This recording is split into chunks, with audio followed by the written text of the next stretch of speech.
Hey, Locked On Winnipeg Jets and Locked On Blues listeners, thank you so much for joining us for yet another crossover episode with the Locked On St. Louis Blues podcast. I am joined by Haley Taylor Simon. She is part of the Philly Sports Network and also covers the Blues. It has been a whirlwind series.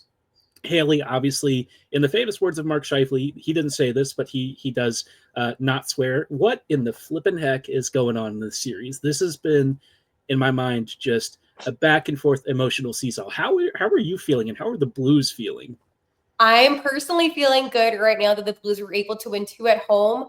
But Harrison, it's been a little while since we talked, and we talked before the series began, and those first 2 games in Winnipeg were horrendous for the Blues. So I wasn't feeling good then. So it has been a kind of like a switch in emotion for me, where I was in panic mode to now I'm a little bit more optimistic. Yeah, I think we're visiting some of our predictions. I think you said Blues in 6. Yep. I had the Jets in either 5 or 6. So far, I mean, we're both still right. I mean, it's a it's a bit of a coin flip. And I think what's been really funny is watching. I called on yesterday's episode of the Locked On Jets show. The East is like the Weenie Hut Junior bracket because they're all like 3-1 series, and like the West, it's like no, you're gonna play every single game. It's going to be Game 7 every single night. And this has just been, man, I mean, Winnipeg fans were feeling good in the first 2 games. I mean, it was close, but they felt decent about the performance.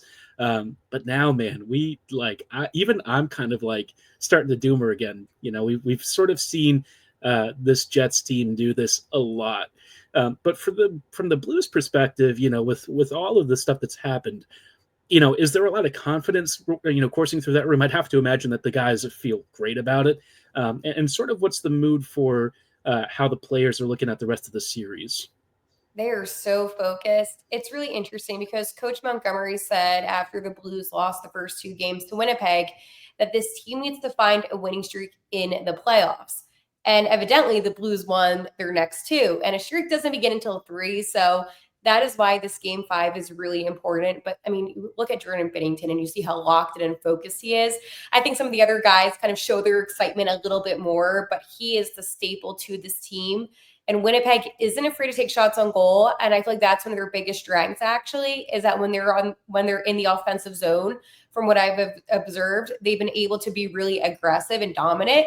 And the Blues' defense, it's not like they have the most stellar defense in the NHL. However, their biggest contributor is who is in net, which is Jordan Binnington. So I feel like he loves these like high pressure situations, and this is where he really does thrive. Yeah, I think he's been obviously we'll talk about some of the keys to this series in a little bit, but he's been a huge storyline. The Jets maybe have some goaltending questions of their own. Not like they're going to be starting anyone differently, but things have gotten a little bit hairy. Yeah, yesterday Hellebuck was asked about his performance, and he said, look, I need to be better. Usually in the past, he said, I like my game, which is, not exactly the sort of confidence building statement that I think Winnipeg fans want to hear. I mean, obviously, we all understand where his perspective is. These guys are all professionals. They've been through this before. But I think for Winnipeg, there's a lot of anxiety, not just with the team, but also I think the fans. We've gone down this road now. This is going to be the 3rd straight year where there is really a high risk of a first round exit. Now, granted, we've actually won 2 playoff games this year, so it's a little bit different. That at least is an improvement. We'll take that. But looking ahead to Winnipeg's future and stuff, I just think everyone can kind of see a cliff coming with this team. And so this year's run really feels like it has to be the one. The Blues have been here and done that already.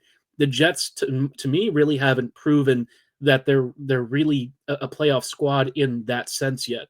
And so I think Game 5, in a lot of ways, for the Blues, I don't know if it's this level of importance, but for the Jets, most certainly, it feels like a referendum on the franchise. Is this team serious about the postseason? I still think yes, but I will say games 3 and 4, they kind of shook my confidence in their ability to rebound. I thought after game 3, game 4, they'd have a good performance, but then they started off well in game 4, didn't continue. I don't know if Montgomery or any of the guys said, were they feeling confident after that first period, or what sort of adjustments were they seeing that they thought got them back into that one? Yeah, so I'm really glad you brought that up because in game four, I was a little bit nervous. I believe it was Kyle Connor that scored the first goal for Winnipeg. And I said on Locked On Blues on Twitter that the Blues need to score a goal at the end of the first period to tie it up because once the Blues, and I've seen this all season, once they go down by a goal or two after the first frame, they have a really hard time being able to catch back up again. And luckily, a goal was scored, and the Blues were able to tie up the game. Now, I think the adjustments that the Blues made because they played some slow hockey, and I said on the podcast yesterday that I thought the Blues played an excellent 41 minutes of hockey in that game. And the 1 minute I'm counting as the last minute when the Blues scored a goal. The problem is, and I've noticed this with the Blues, is that they have a really difficult time playing all 60 minutes fast, physical. And in game three, we saw that throughout the entire game. I mean, Bushi scored 48 seconds in, but then game four, we saw them start off slow and lackadaisical. So again, I don't know what's said in between, and the coach kind of didn't really say per se, but I can only assume that he told the guys, hey, you got to play the way that you did in game three. And also having that goal to tie up the contest after 20 minutes, it does have a huge impact on the team because they know that they're not trailing. It's even again, and that's a huge confidence boost before going to the second frame. It's really funny because like the Jets have really been the inverse this series. They have such slow starts, and then they start to warm up. Although the past couple of games, they didn't really reach the warm up part. The only time where I feel like they kind of did was period two and game three. But like you're already up 3-0 at that point. You know the Blues don't have to push that aggressively. So like yeah, the Blues only got like 2 shots on goal, but you know it's already 3 past Hellebuck. So it's sort of a moot point there, but. I think it's been interesting to see how these teams have tried to really get under each other's skin, and I think it's really been the Blues that have really gotten to Winnipeg. You know, the Jets lost their composure big time, especially last game. I thought Winnipeg, you know, the game three meltdown's one thing, but then to do it a second time in a row in game four, in really at times embarrassing fashion, you know, guys yanking off helmets, shoving each other after the whistle, after the game's already done. It's like at some point the Jets are going to have to ask themselves who's going to be that leadership and who's really going to step up on the ice. But, you know, I alluded to earlier, I wanted to ask you and chat through some of the biggest storylines because this series has kind of gone in some ways how I thought it would. I think in other ways, really against expectation. I wanted to chat about that in just a brief moment. But before we dive into that, did want to get in a quick word from our friends and sponsors at FanDuel. The NBA playoffs are almost here, and FanDuel is giving new customers an incredible way to get in on the action. Right now, when you join FanDuel and place your first $5 bet, you'll get $250 in bonus bets if your bet wins. I love how FanDuel makes betting so easy. Whether you're picking stats for three-pointers, to steals, to assists, FanDuel tracks all your favorite stats, and that also applies to hockey. They've got player props for plus or minus, assists, goals, you name it. It is playoff season. It's a hype time for all of us. Maybe for the Jets fans and Blues fans, we're a little bit anxious, but you know what? There is still a way that you can win no matter what. Even after the game tips off, you can even combine live prop bets into a same-game parlay for a chance to win big. But the only way that you can do that is to head to FanDuel.com right now and claim your $250 in bonus bets today.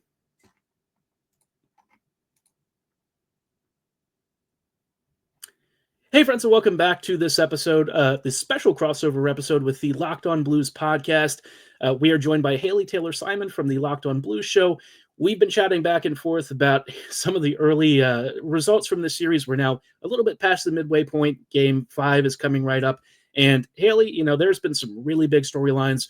We had some tight predictions. You know, I think we both thought it was going to be a back and forth series, and right now we're both still kind of in the right because it's at this point it's a coin flip. But from St. Louis's perspective, what have you felt are some of the biggest storylines of this series so far? So it is the return of Bushi. So obviously Pavel Buchnevich was able to get a hat trick in game three. And he was somebody that we didn't really see much of, weren't impressed by in the first couple of games. So it was really just a redemption game for him. And we just saw him shine, which is something that I feel like he needed. It's also the underlying story of the underdog Blues, right? You're down by 2 games against the President Trophy winners, Winnipeg Jets. And the Blues, I mean, they've done this all season. And I like to think back to the first week of the NHL season. The Blues found themselves really trailing in different games, and it would have to go to overtime a lot. And they were always able to find a way to win. So while this is different because it is playoff hockey, we're seeing this team come back from adversity. I mean, I have to tell you, Harrison, after the first couple of games, I was on the Locked On NHL Squad show last week, and I said, we're not going to have any playoff hockey in St. Louis come next week. I really thought at one point, and I believed in my Blues, and I still will stand by them, but I thought it was going to be a sweep from the Jets just because the Blues were playing slow, lackadaisical, just really silly mistakes by Colton Parayko, Justin Folk, Nicoletti. So again, I was frustrated with what I saw. Colton Parayko isn't fully healthy yet, so that is why I don't want people being like, oh my gosh, but he made the Four Nations face-off. He's not fully healthy yet. So that's where I thought the Blues were going to be. And fast forward a week later, I am so impressed with the determination. And I think too, it's the other guys on the team that are maybe not the star players, like a Nathan Walker and Oscar Sundqvist, who put their all in, and they really do hit hard, they skate hard, and overall this team is just playing hard. And of course we have Jordan Binnington. I could not say enough good things about Binnington. It's just another example of why he is one of the more elite goalies in the NHL. And I feel like the playoffs are his time to prove to the national media and just to everybody why he deserves all the recognition that he does. You know, it's funny. A lot of people went into the series, and I can speak from Blues fans, right? Being really nervous about Connor Hellebuck. And I still am. I still think that he is a good goalie. I think goalies can have bad games. It happens. But it's interesting because with how much, the broadcast talked about Hellebuck, they never talked about Jordan Binnington in that same aspect. And now I can see them kind of shifting a little bit and talking about him more. And it just blows my mind. Like, Binnington's a Stanley Cup champion, but yet doesn't get any recognition ever from the broadcast right away. Yeah, it's been a weird goaltending battle because you look at how Binnington he's been tested a number of times, and the Jets have gotten a couple of really good looks, but he hasn't really had to, he's not faced some of the weird stuff that the Jets have been kind of allowing, against Hellebuck. And what's funny is, like, you look at where the Blues are going, they're going for like low danger shots from distance, but they become dangerous because they're just through tons of screens. Binnington has been able to see the puck pretty well, and I think that that's just a big thing. Montgomery talked about a lack of traffic, whereas with the Jets, as soon as they start chasing the play and chasing the puck, there's like two sets of butt cheeks right in front of Hellebuck's face the whole time. And, the Blues maybe don't have to take 30 or 40 shots a game, but the shots that they're going to take from those point opportunities, whether it's Tucker blasting one or Parayko, it might have been actually Falk on this one, from like the high center area, he rips one. I think it tipped off of Pionk on that one. It's just been a bit of a nightmare because you look at what Hellebuck's done during the regular season, and people ask, how can he allow this stuff? How can this be happening to him? And it's like, well, actually, the Blues pre-scout, Mike McKenna was talking about it on Daily Faceoff. He gave a great breakdown of where, he sees the Blues having taken advantage of Hellebuck being big and boring. Binnington, I think, is just more explosive. He's got better reflexes. And I think that that's been great for him, especially when the Jets there have been some times where, like, Kyle Connor looked like he almost had an empty net, and Binnington spraws out, pad out, glove out, and has made a stunning stop. And Hellebuck's he's not that guy. And so, it's been difficult because you would want Hellebuck to make another save or two, but you look at the goals that he's conceding and you ask yourself, okay, which of these is he actually going to save, and which are the Jets really needing to kind of deal with the traffic in front of him? So it's really been a weird catch-22, and it's kind of been hard to talk about the series because on the one hand, I agree Hellebuck's really not been up to standard, but I don't know how to fix it. It's been a weird situation. So, and I think this is where we get into the bit of discussion. We haven't really, had much, but the one thing I guess I'll question is this. Not every single goal that the Blues got on Hellebuck was this trick kind of goal. And how much do you blame that on the Jets defense for then being in his way, being in his vision? I mean, like, I watch the games, and some of these goals, again, it's just the reflexes. So is he really that? And I know that he's a good goalie, but is he really that elite of a goalie to where he can't play in these high leverage situations? Because if he's struggling so much against the Blues, who are wild card too, then what if the Jets were to face Vegas at some point if that happens? How's he going to stop a Mark Stone who has a much better shot than most of the guys on the Blues? And I guess that's my thing when it comes to Hellebuck is, yeah, you can be great in the regular season. I know that there's a lot of Jets players that are out right now, and I can acknowledge that. But to me, it just seems like once, and this is what I'm observing, once the Blues get a couple goals behind him, he then shuts off and he just becomes a lot slower in net. And that to me is weird because with Jordan Binnington, I'm so used to him being able to shake anything off and he's able to play through it. Again, maybe that's just more experience, whatever. But I just question, how will he do tomorrow in net? And I'm not out here wishing the worst for anybody. That's not what I'm doing. But I'm genuinely curious about how he's going to be able to shake off getting pulled from back-to-back games. Yeah, I really don't know because you look at the home splits and he was much better at home than he was on the road. It's just like he goes out of Winnipeg and it's been a different experience. But the way that the Jets also defended in front of him was different. You know, when Winnipeg has tried to push guys out of the crease, the first couple of games they were boxing out the slot a lot better. The second couple of games that didn't happen, it's funny you mentioned Sundqvist because his example was something that's come up a lot in my mind. Where it was on the Tucker goal, he comes across laterally. You know, Hellebuck comes out a little bit as he should, and Sundqvist parks there briefly, but then Morrissey for some reason chases him.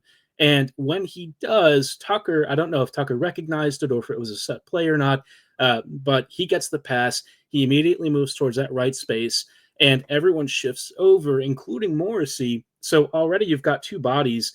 And at that point, Tucker knows to just go far post. You go far net, and you've got an open corner. And like Hellebuck just, I mean, he never really had a chance. And so I think it's been challenging because, you know, you look at the tips and deflections. How And about the neighbor's goal where it deflected off of him? the neighbor's goal was really frustrating to me because that one, and this is a third D pairing issue. Fleury, I don't know where Fleury was. He was like way up high, almost towards the faceoff circle. I don't know if he just got stranded in no man's land because like Shen's over engaged with somebody, not really clearing the net either. And Fleury was in two minds, got caught. Neighbors is just sitting there net front, and it's funny on last night's episode. I said the neighbor's goal shouldn't have been allowed. People thought I meant it was a high stick. But no, I meant it was like a bad marking situation where neighbors is just wide open. And I see how that's happening continually for Winnipeg. And I don't know why they've lost that marking and discipline. I don't know if this is just a team nerves thing. It definitely feels like across the board, and it's not just Hellebuck that's been struggling with some of this. As soon as he starts letting in some stuff, the team has also really seemed to just shut down. So game 5 really does feel like mentally a huge test. We've not really had a chance for this franchise to turn things around like this. So maybe they do. You know, I've seen some Jets fans say that they still feel good about Winnipeg in the series.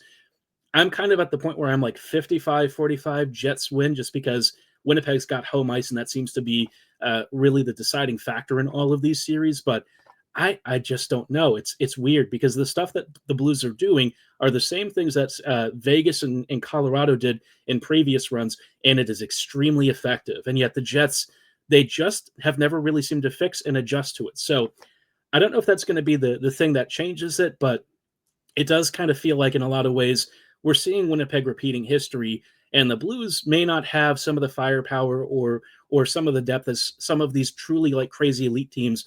But in this case, they really haven't needed it. They've been smart. They've known how to get Winnipeg exactly where they want them, and it's going to make them a really dangerous threat if they advance to take on a pesky one of Dallas or Colorado team. This Blues squad, I see them giving the Jets a lot of fits, and maybe Winnipeg really is just the fraud squad. But I don't want to subscribe to that narrative. I hate it, and I do think that there's still. We'll see. A lot of series left, probably going to 7 at this rate, based on how these the last few games have gone. But before we talk about any game 5 or 6 adjustments, are there any maybe underrated storylines that you think have been kind of ignored, or something that people have sort of really overlooked outside of Binnington? Yeah, so one thing, and I know this is so petty, but one thing that the broadcast really highlighted heavy on for games 1 and 2 was the Shen brothers. I'm Hmm. talking about Luke and Braden. And then they kind of just stopped talking about it once the Blues began to win. So for me, I'm really confused on that narrative because if you want to highlight both brothers, respectfully, even though I know Braden's the younger brother, I know Luke has won more Stanley Cups, whatever. I mean, Braden has won a cup. It's just weird that that narrative just all of a sudden stopped from the NHL. Like they were, you know what I'm saying? Like they were showing like the parents, Father Jeff and their mom, and then they just stopped. So I don't know what's going on with that. I don't know if you found that weird too, but that was something I took a note on. Like, oh, that storyline just quickly ended once the Blues began to win. I was I've had some knives out for Luke. Unfortunately, this series it's been a bit of a disaster for him. A lot of penalty minutes.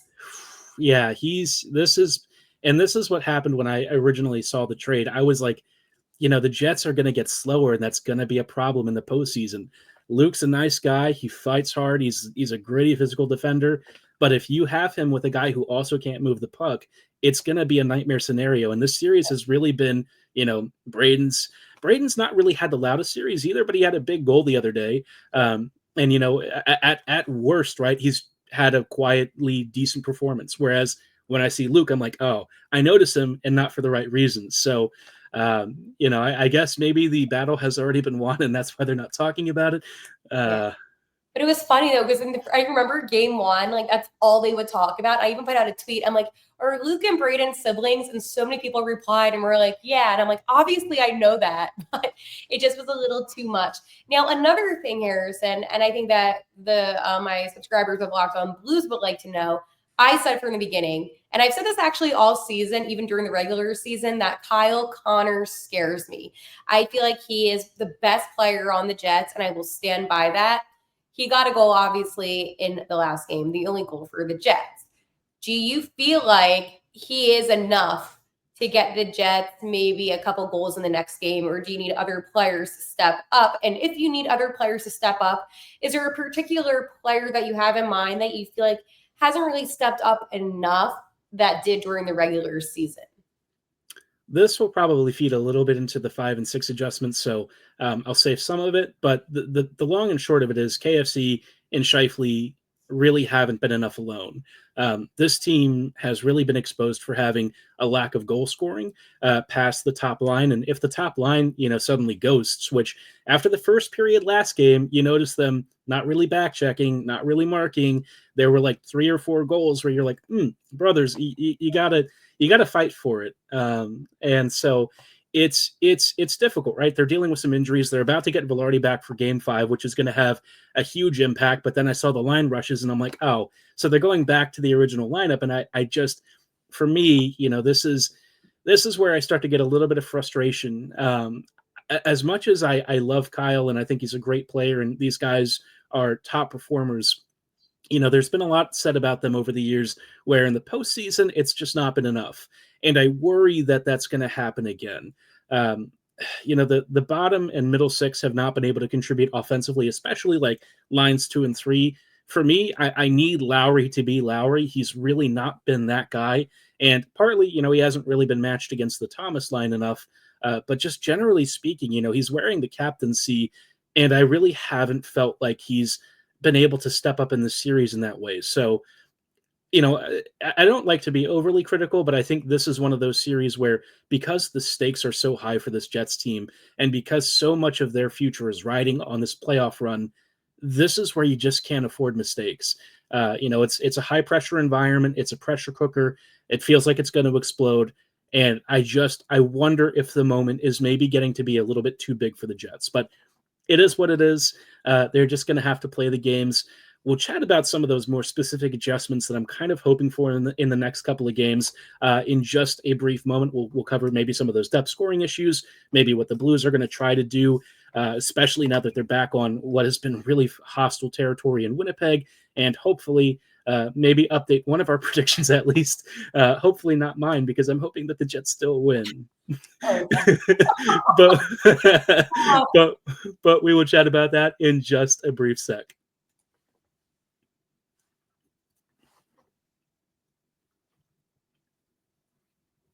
Hey, friends, and welcome back to this episode, crossover episode of Locked On Jets and Blues. We are joined for the final time with Haley Taylor Simon from Locked On Blues. Haley, we've had a great time chatting about the highs and lows of what has been a very back and forth series. And I forgot to mention, but thinking about this series, it's very funny because I think a lot of Jets fans have really turned doomery, a little bit myself included. Hard not to. And yet you look at every single Western series and they're all tied. So it's Yeah, not like the Jets are the only one. We're all looking at this like, oh God, the world's ending, and it's I actually like, know. You're acting like you're down by like 3 games or something. It's a tied series. yeah, this is kind of where like the Jets PTSD playoff experience comes in, and I think that's where you see all these other teams, and they're like, yeah, but they've got cups, they've got a lot of playoff runs, they've won more than one playoff game in their last two runs, whereas the Jets. They have a 1-5 record in the last two, so now it's 2-2, so that's an improvement. But coming into games 5 and 6, obviously the Blues are probably feeling pretty confident. What adjustments do you think they might try, especially now that they're going on the road in a really hard environment to win? Yeah, so number one, Tyler Tucker right now is day to day. Oh, Got that was so hard to watch. Oh, Yeah, it was brutal. Hurt in the last game, game 4. So now it looks like, again, we don't have anything confirmed yet, but Ryan Suter might come in, which, again, injuries suck, not good. But I do feel like Suter is going to be just fine in that position. But I do hope Tucker comes back because he's actually played pretty well in the series besides all the penalties that he gets. I'm sure the Jets fans love it. I hate it. It's a typical like Tyler Tucker penalty every single time. So the Blues need to focus on a couple things, not getting too ahead of themselves. The way that I think about it is this, and I'm sure this is how you're going to think about it too, Harrison. Theoretically, I know right now it can only go to game 6, right? Because let's go say, for my own sake, the Blues win the next 2 games, then the series is done. But let's go say Jets win, Blues win, and then it's game 7. So you have 2 out of 3 essentially to win, even though right now it's at 6. So my mentality is this. Both teams, it's even. It's 0-0. It's the best out of 3 right now. And for the Blues, they need to just let all the noise from Winnipeg, because Winnipeg has a great home crowd. I will give them that. It is electric with the whiteout, and I know how passionate hockey fans are in Canada, so I think it's awesome. I love to see the game really take a precedent in a place. But I think the Blues need to just tune that out and just pretend that they're at home. I think for both of these teams, I always have a saying called a series isn't a series until the away team wins. And right now, an away team hasn't won. So it doesn't feel like a series in a sense. I feel like maybe in Winnipeg, if both teams split, and then in St. Louis, both teams split, it would feel more like a series. Now it just feels like, okay, whoever's at home is going to win. But eventually, actually, no, this series, I just thought about that. If the Jets win at home tomorrow, the Blues win at home for game 6, and in game 7, if the Jets win, the Jets wouldn't have had to win on the road. Like, that's insane. That is, yeah, I it's don't been like a weird thing.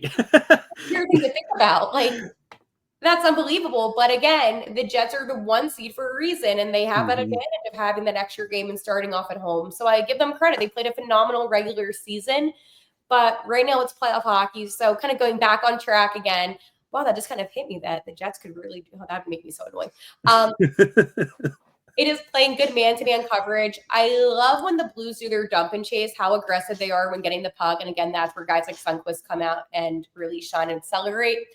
Jordan Binnington needs to stay on his A game, but I'm not worried about that necessarily. What I'm worried about is the speed. Okay. Mm. The Blues are notorious for playing slow, lackadaisical hockey. They need to play hard hockey. If the Jets go up by 2 goals, the Blues need to be aggressive. And this is something that actually annoyed me about the Jets. I love competitive hockey. I think blowout hockey is fun, though, when it's the playoffs and your team is winning. Like, for me, I had a great time. But a 7-2 victory and a 5-1 win, that's blowout wins. And with how close the series was in Winnipeg and how intense it was, again, I'm not complaining because my team won, and I'm not like saying that to rub it in anyone's face. But at the same time, I just don't understand how that intensity in Winnipeg didn't translate over to St. Louis. So I guess for me, the Blues just need to do what they did at home. But you know what? It's interesting. Now that I think about it, I get why Jets fans, now that we've talked, might seem a little bit more down. Maybe it's the way that the Blues did win. Because the first 2 games, I thought, you know what, whatever happens in the series, the Blues played hard. But I don't doubt the Jets didn't play hard. I just think that they made some silly mistakes. But once they went down, I wanted to see more fight from them. And once the Blues are in the offensive zone, and that's something that Coach Montgomery talked about, they're able to really maintain that. So the Blues adjusted. I don't know what else they need to do in terms of adjustments. The lines were switched a little bit, but I guess just do what they did in game 3 specifically, because they played fast hockey the whole time. That first period in game 4, I wanted to rip my hair out, because you have to understand, I'm coming off of like this high of watching an excellent game 3 a couple days later, and then I'm like, wait, why are they slow? So just play fast hockey. Yeah, and this is where I think Jets doomerism, I get a lot of pushback at times. This year, less so. But every time the Jets enter the playoffs, I'm like, all right, how much do I really buy into this team? Usually every regular season has had an asterisk of some sort. Like, I know that they're great in the regular season. I know that they're not built for the playoffs. It's been a problem with this team for years. The trade deadline really didn't fix that this year. And look, the trade deadline isn't a guaranteed fix for everything, but like now you're down Ehlers. Velarde's coming back. I don't know what shape he's going to be in, because he's just starting to practice now, and he's immediately going back to the top line, which they do score a lot, but it's because they play so much together. I didn't realize this, but they've played like I think 220 or maybe even 300 odd minutes more than literally every other line combination in the league. They're the group that's like the unbreakables, barring injury. And it's like they don't actually control play enough for where I'm like, I love that line. They've had games where they do against bad teams, but you're in the playoffs now. This isn't bad team central. This is like your worst team. Well, okay, the East is a little bit of a different story, but like at least in the West, the West is like everyone is at each other's throats. Every series has been this back and forth seesaw. You don't really have a margin for error. And that's where I feel like the Jets constantly put themselves a little bit behind the 8 ball, enough to where, once doubt creeps in, once they start struggling, it all basically comes apart. I think one of our other podcasts from Winnipeg, Top Line, they said the Jets folded like a cheap 10 again. And, I really don't like to be that harsh, but the other part of me is like, yeah, they did, and it was crushing to see that response, the lack of response, and really guys just getting, losing composure. It's a mental thing that's happened multiple times. I don't know how they get past it. Game 5 kind of feels like, in a lot of ways, and I can't even believe we're just saying this about a wild card round, Game 5, but it is a franchise-defining moment for the Jets. All these other teams have had way more success. They've been there. Winnipeg's the little brother that doesn't have an airport and is still trying to figure out how to like move beyond this lack of playoff success. And as much as I want to believe in them from what they've earned from this year, I don't know if I can give them the benefit of the doubt. If they come out flying tomorrow, even if they lose, but it's a really close competitive game, I would accept that. But if it's like games 3 and 4, that's going to hurt a lot. So we'll see. With Velarde coming back, a lot of guys who are playing elevated roles are getting pushed further down in the lineup, which does help. The one thing I do worry is because the Jets are still really not wanting to use Colin Miller for Lord knows what reason on the defense. The puck moving ability on the back end is going to be a challenge. So Hellebuck, the defense, the forwards, they've all got to get their crap together. I mean, that's really the bottom line. 2 straight games of really ugly, embarrassing play. Someone's got to stand up and be a leader on this team like they've done throughout the whole regular season. They've been through this before.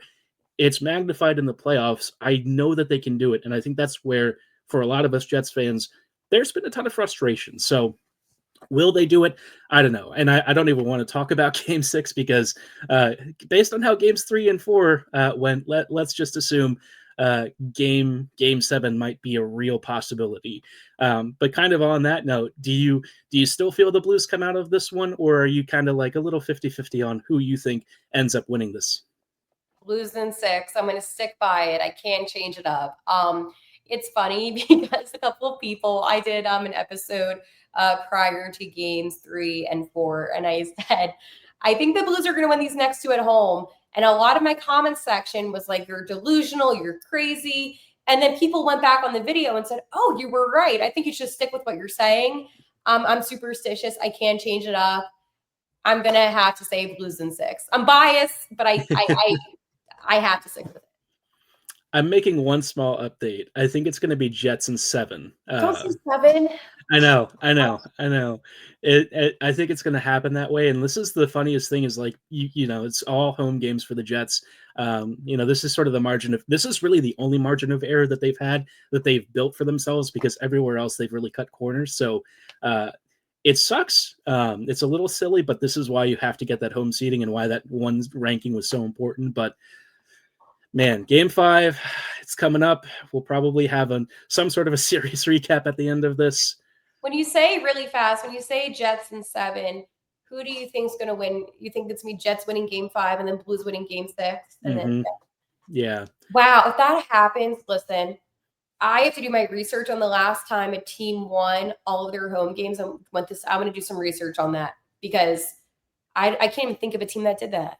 And it's both teams, which is the craziest part. Both teams winning all their home games. Yeah, I'll do some research and I'll post something on like Locked On Blues Twitter and tag you in Harrison because that's a crazy thing if that happens. Yeah, I don't know. These two teams just seem to be like these weird flip sides of the same coin. So I don't know how it's going to pan out, but I want to say I'm looking forward to it. I think my liver may not agree. We'll see how that goes. But Haley, thank you so much for joining us. Where can folks find you? Yeah, so you can find me on Twitter at Locked On Blues as well as YouTube at Locked On Blues. And I live tweet during all of the Blues playoff games. So you can look forward to my really dramatic commentary. And we're basically on the same platforms, YouTube, all your favorite podcasting platforms. I'm on Twitter at HLLivingLoco. Haley, thank you so much. We will probably reconnoiter back later at the end of the series, but everyone, we will see you then, and good luck for Game 5.